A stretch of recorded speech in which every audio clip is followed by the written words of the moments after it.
To say I enjoyed watching Attack on Titan wouldn't be accurate, but that isn't to say I don't think it's an amazing show. The characters are diverse and layered, the stakes couldn't be higher. No one is safe, with the people we're introduced to continually falling to the Titans. And all of this is wrapped up in a complex storyline and world that takes the entirety of its run to truly understand. It makes it very difficult to predict what's going to happen. There are so many moving parts, so many factions, all leading to an overarching message of the pointlessness of war. Every death riles the opposition to enact more death. It's a perpetual destructive cycle. But this also means it's hard to know who or what to root for when watching the anime. Characters fall so frequently, their deaths start to lose their impact. They blend together in a vast sea of red. And their sacrifices often don't even mean that much within the story. Almost everyone who dies does so for some cause that's missing the bigger picture. They believe they're making a difference. They believe they're saving their families, but their deaths are mostly meaningless. Eren and the others make tons of mistakes. They fail to act at crucial moments, leading to the deaths of countless people. Why? Why? My friends are being devoured and all I can do is watch. What's wrong with me? Why can't I move? They're flawed, but so very human. This presents an interesting dilemma when viewing the show in its entirety and trying to place my overall feelings on it. Attack on Titan is grounded. It mirrors many of the realities of our own world and history. The complexities of making decisions and sacrifices based on limited information and continually getting things wrong. The struggles of dealing with all that blood on your hands.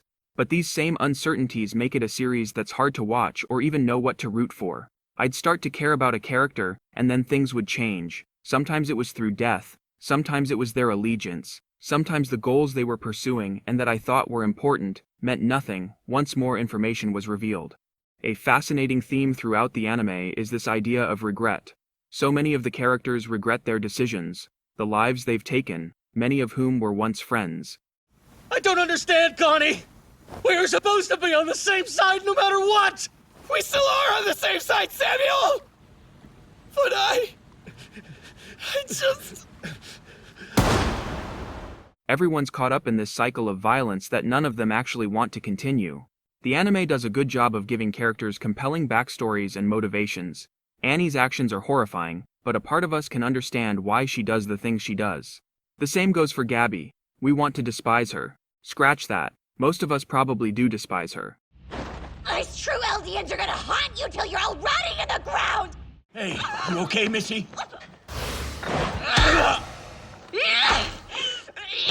Gabby, that's enough!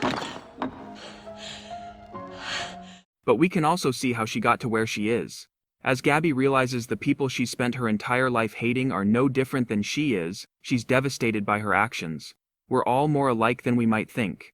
If we can't see that, if we can't take on a broader perspective and learn to forgive, the cycle of violence is doomed to endlessly repeat itself. That's the brilliance of adding in such an unlikable character in the series. She embodies how easy it is for us to blindly hate others without being able to view the world through the eyes of someone else. As a side note, the deceptive season names in this show are quite irritating. We have Attack on Titan, the final season, which aired December 2020, then the final season part 2 in 2022, and lastly, the final season the final chapters in 2023. It took 3 years for the ending to actually end. Attack on Titan is epic. The ODM action sequences are amazing, it's brilliantly animated, but I can't say I could ever get behind the weird shading decisions made in the later seasons. Yeah, guess I never mentioned that. Think you could help me brush its teeth? It's a pretty rare opportunity. Wouldn't want to pass it up. And it takes its time exploring the complexities of humanity, both on large and small scales. I don't think it's incorrect to call the series a masterpiece, but it doesn't mean I plan on ever revisiting it now that it's done. All the death and destruction was brutal on my psyche. It doesn't present an optimistic view of humanity or our future. That's not the kind of messaging I typically gravitate towards. Attack on Titan is a hard show to watch. It's mind-numbingly brutal, a cautionary tale of where humanity's history of violence is likely leading us. But enough morbid talk. Let's switch this rumbling up for a bit of WWE magic. Let's get ready to rumble! That's more like it. Until next time, peace.